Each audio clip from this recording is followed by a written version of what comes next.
भाजप कार्यालयामध्ये कार्यकर्त्यांची मोठी गर्दी झाली. तुम्ही सुद्धा मार्गदर्शन केले. जळगाव महापालिकेसाठी महायुतीची घोषणा झाली, मात्र जागा वाटपाचा कुठेतरी तिला आलेला आहे.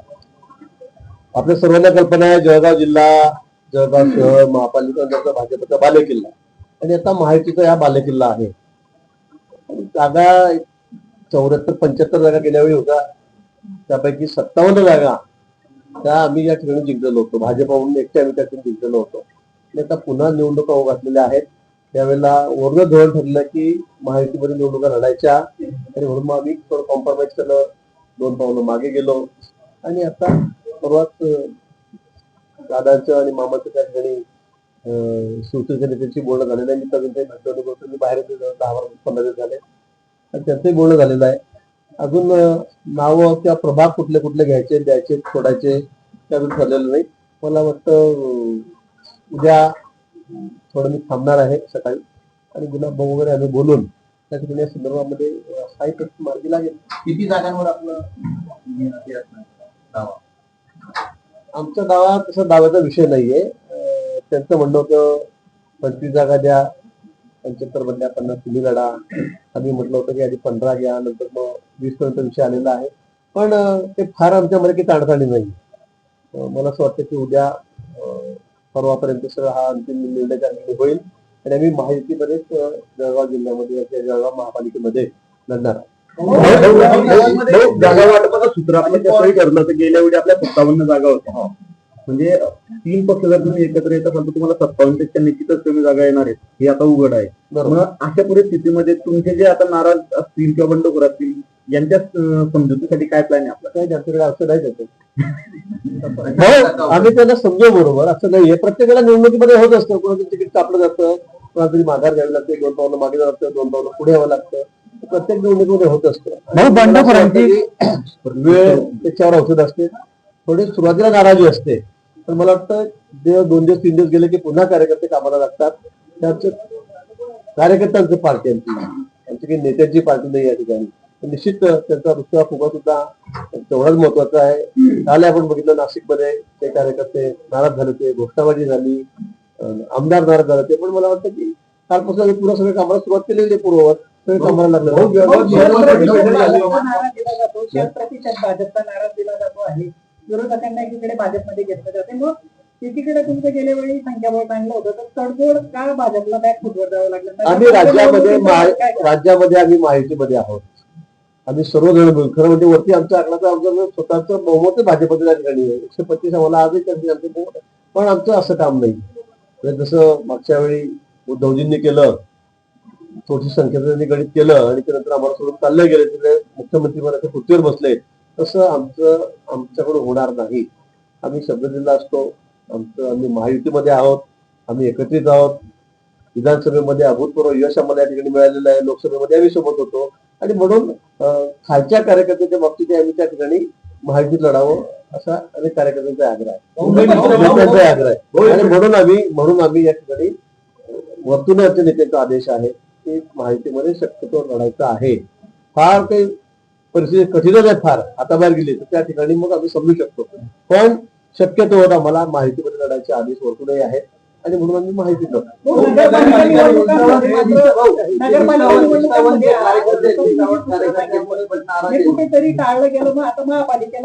असं नाही आहे. नगरपालिकेच्या निवडणुकीत सुद्धा आम्ही सोबत होतो.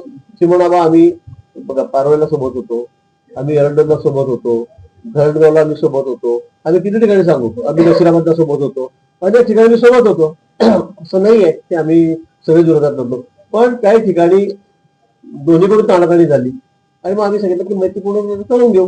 पण काही ठिकाणी मैत्रीपूर्ण लढत झालेली आहे.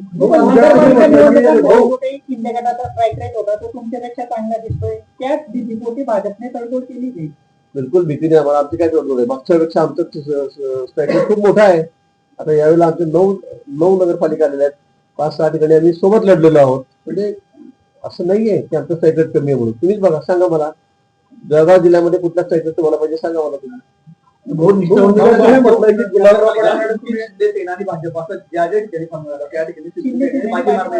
आणि त्यामुळेच भाजप आलेली का आणि महायुतीसाठी जो आग्रह आता धरला जातोय त्याच्यामध्ये अजित पवारांच्या राष्ट्रवादीला देखील सामावून घेतलं जातंय. हा आग्रह मागील नगरपालिका निवडणुकीत कुठेही दिसला नाही.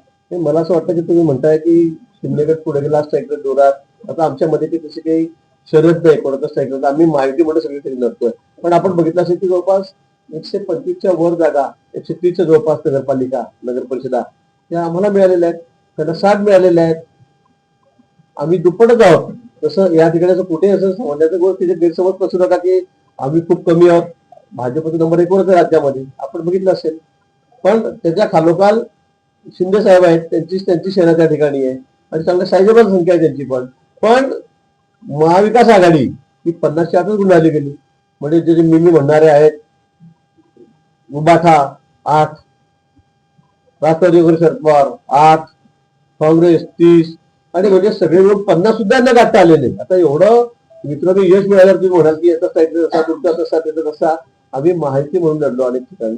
आमच्या साईडचा आम्ही 120-125च्या वर आहोत. 130 पर्यंत आम्ही त्या ठिकाणी आहोत नगरपालिका म्हणून. अनेक अपक्षाचा वरणगावचा अध्यक्ष आलेला आहे, त्याचा उद्या प्रवेश आहे. म्हणजे असं कुठेही समजण्याचं कारण नाही की आमचं सायकल इथे कमी आहे तिथे कमी आहे. काय होणार? त्यांनी निश्चित त्यांनी बैठकीतून सांगितले आम्हाला उमेदवार आम्ही निकम कार्यकर्ते होतो आणि तू बाहेरचं नंबर देणार आहात. आमचं काय करायचं? बाहेरचे कोण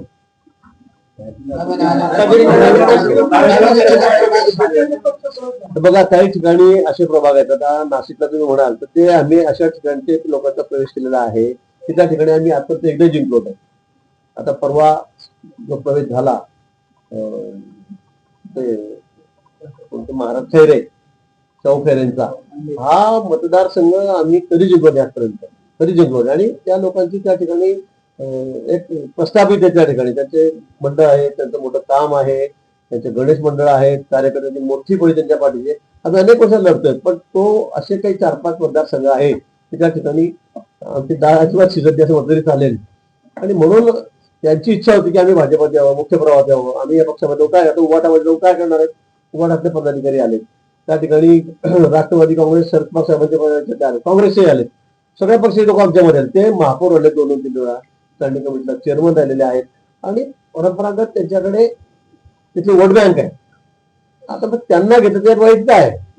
ते घेऊन जर आम्ही नाही पण निष्ठावंत कधी त्या ठिकाणी निवडून येत नाही, तर फक्त उभं करायला पडा असं निष्ठावंतांना आधी एवढा त्रास का द्यावा त्या ठिकाणी? बाजूची ताकद तुम्ही म्हणता आता अरे बाबा काय 100% ठरलं आहे ना. तुम्ही म्हणून की 2000 जागा 2000 जिंकता तुम्ही, आम्हाला ती ताकद करायची आहे. आणि म्हणून ज्या ठिकाणी आम्ही जिंकू शकत नाही, ज्या ठिकाणी थोडं आम्ही कमी पडतोय, त्या ठिकाणचे लोक जर आम्ही घेतले कार्यकर्ते पदाधिकारी समोरच्या पक्षाचे, ते जर जिंकले तर मग आम्ही 100% होऊ. तुम्ही आता म्हणता 100% ताकद 100% ताकद कशी शकतो कोणाची कुठे? आम्ही 90% पोहोचलोय. आम्ही महाराष्ट्रामध्ये आपण बघितलं असेल 50च्या सगळं महाविकास आघाडी आमदार केला. बिहारमध्ये तुम्ही आता पाहिलं असेल 90% समाजच्या ठिकाणी मिळालं. तर 10% मला प्रयत्न करून द्या. मागची 27 कोण गेले, आता हे पण पुढे कोण गेलं काय करणार? असं काही नसतं राजकारणामध्ये. कोण गेले, कोण पळून गेले, काय गेले, हे चालू राहतं राजकारणामध्ये. आता उद्धव ठाकरे आम्हाला सोडून पळून गेले, मग काय करणार त्याला? आता आम्ही बसलो विरोधामध्ये. आम्ही पुन्हा ताकदीने लढलो, आम्ही पुन्हा प्रयत्न केले, आणले ना आम्ही 80% यश घेतला आम्ही परत त्या ठिकाणी.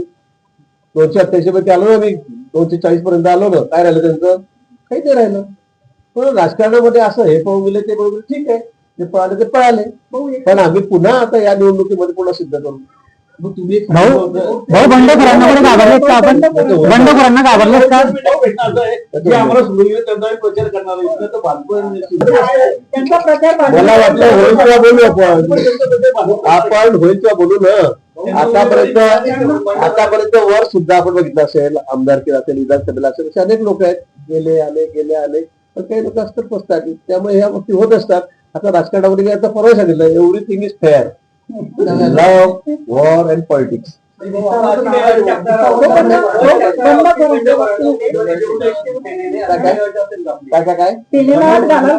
जे तुमच्यातून फुटून तिकडे गेलेले आहेत तर त्यांना उमेदवारी देऊ नये याची तुम्ही काही अट घालणार नाही? आम्ही म्हणणार आहे, शक्यतो आम्ही त्यांना म्हणणार आहे. म्हणजे बैठक मुलाबाबतच्या संदर्भात घटना आहे की जे लोक आम्हाला सोडून गेले मध्ये त्यांना तुम्ही देऊ नका. आम्ही तसे प्रयत्न करतो. दिला विचार करू आता फक्त अजून वेळ आहे विचार हो, आता primary- आता भांडणं करायला आमच्यामध्ये भाऊ प्रायव्हेट जर बघितलं बहुतेक मी बोलले की भाजप 50 शिवसेना 20 समजा असं असेल तर मग राष्ट्रवादीला किती जागा जातील? अजून त्याच्याशी आमचं बोलणं झालं नाही आज त्यांची आमची इथे झालेलं नाही त्याच्याशी बोलणं सुरू आहे काल काल- काल- काल- काल- मला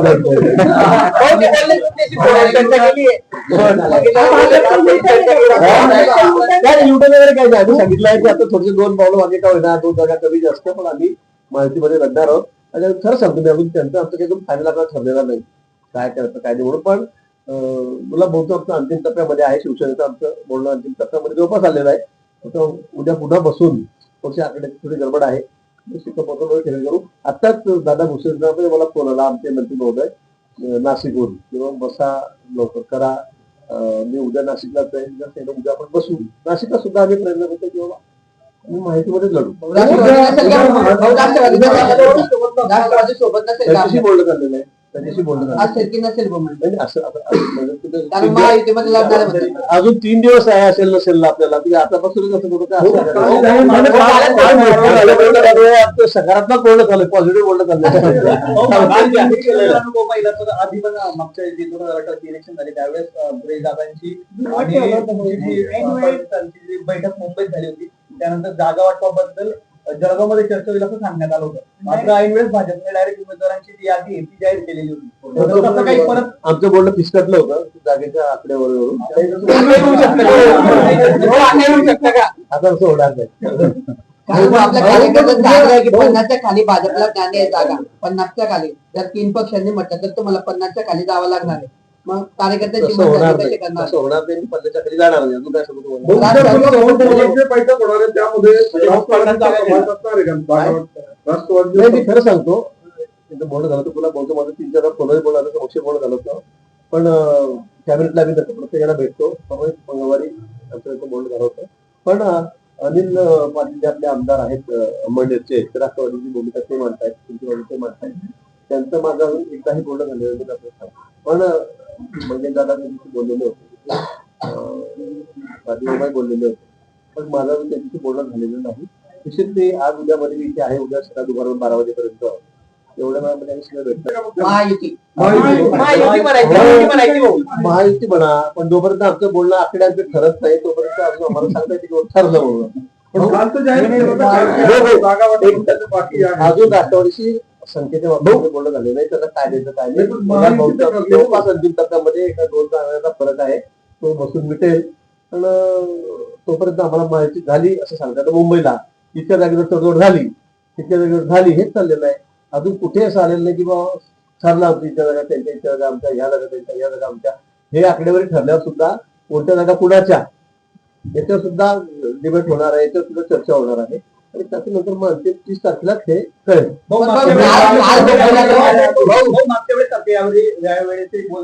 अजिबात नाही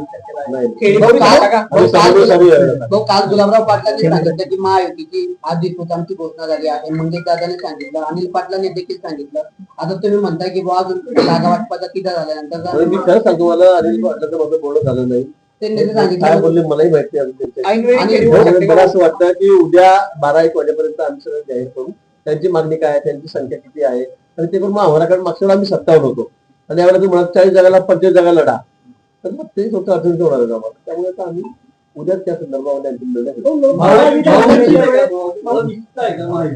काय हा युतीची निश्चितता आहे माहितीची थोडी निश्चितता जर जागा द्यायची असल्या राष्ट्रवादीला तर शिवसेनेच्या ज्या संख्या त्यात दिलं की भाजपच्या याच्यात त्यावरच आमची चर्चा सुरू आहे त्यावरच आमचं थोडसा काय झालेलं आहे त्यामुळे मला असं वाटतं की हे त्या ठरेल त्यावेळेला मग माहितीचा विषय भाऊ मग आता पुन्हा ते वडील आम्हाला म्हणजे ते किती 5-6 जागा मागतायत आता जर आमच्या राहिल्या 50 मी त्या द्यायचे तर म्हणजे मग आमचं मोठ्यापर्यंत आम्ही पोहोचणार मग 50च्या खाली आपण होतो का?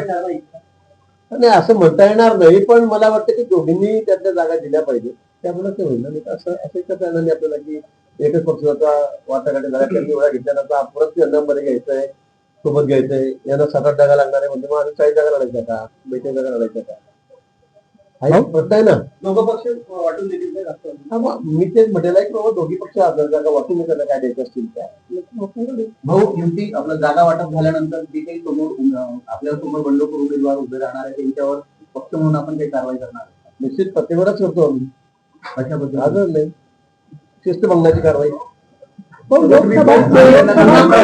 रिपाईने प्रचार केलेला होता महायुती म्हणून लोकसभा विधानसभेला रिपाई सोबत होती. तर रिपाईचा काही विचार होणार आहे का? रिपाई सोबत आहे. रिपाई पण सोबत आहे. रिपाईच्या जागांची मागणी द्या. हो, रिपाईच्या जागेची मागणी त्या संदर्भामध्ये आम्ही चर्चा केलेली आहे. निश्चित रिपाई आमच्या सोबत राहील. भाजपच्या चिन्हावरती उमेदवारी अर्ज भरलेला आहे, तर असं कसं होऊ शकतं?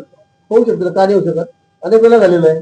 मागे आपण किती वर्ष बघा, आठवले साहेबांच्या रिपाईच्या बरोबर, पण मग काही म्हणजे असं राज्यकर्ते दिसतात किंवा निवडणुकीच्या संदर्भामध्ये थोडं कमी जास्त परिणाम होत असतो त्याच्यावर.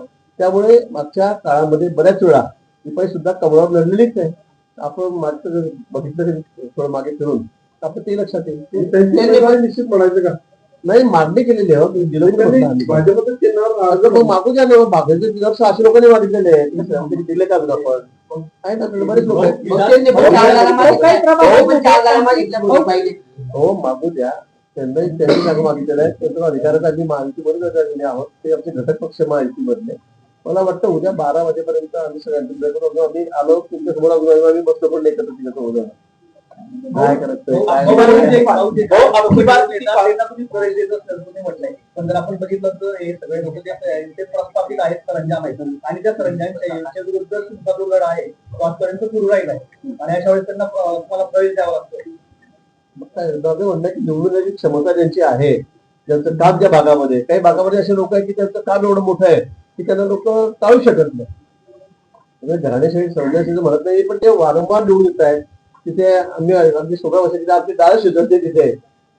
त्या ठिकाणच्या लोकांना जर आम्ही घेतलं तर त्यात वाईट काय? त्यात वाईट काय? म्हणजे आता नाशिकला सुद्धा आम्ही 67 जागा जिंकल्या, पण त्यातल्या मग अजून 50 जागा राहून गेल्या ना. 55 जागा राहून गेल्या. त्या 55 जागेमध्ये असे काही लोक आहेत तिथे महापालिका स्थापन झाली तेव्हापासून निवडून येत आहेत. त्यांचं काम आहे त्या भागामध्ये आहे. त्याचं काम तुम्ही आम्हाला म्हणाला आम्ही पण 7-8 टन निवडून देतोय. आहे का? आहे कामामुळे लोक निवडून देतात असं नाही. म्हणून मला असं वाटतं की मंगेशकरांकडे सोपं उदाहरण आहे. चाळीसगावला किती सार्वजनिक पत्ता आहेत, जात आहेत, अनेक 6.5 मोठे निवडून परत नगरपालिकेला आले की नाही. त्यामुळे मला वाटतं काही लोक असे की त्याच्या कामामुळे त्याचा प्रभाव होतोय, त्यामुळे वारंवार निवडून असतात. आणि आम्हाला जर छत्रपती भाजप करायचं आहे, आम्हाला जर पक्षाचा विस्तार करायचा आहे ना, अशा लोकांना घेऊन जर आपली संख्या वाढली तर वाईट काय? मग विधानसभेला ज्यांनी बंडखोरी केली त्याचे बडे चेहरे इच्छुक आहेत, त्यांच्या बाबतीत ते निर्णय हे का दारा बंद आहेत त्यांच्यासाठी भाजप? कुठे विधानसभेला ज्यांनी बंडखोरी केलेली होती ते मागच्या वेळेस पण तुमच्या सोबत होते, भाजपकडून भाजपच्या तिकिटावर निवडून आले, त्यांची दारं बंद त्याच्याबद्दल आम्ही नक्की विचार करणार. त्याच्याबद्दल आम्ही विचार करणार की मागच्या बंडखोरी करायची. आता पक्षाला बरेच दिवस आहेत, चांगले दिवस आहे, आमची मजबूत आहे. त्यामुळे आम्ही विचार करू.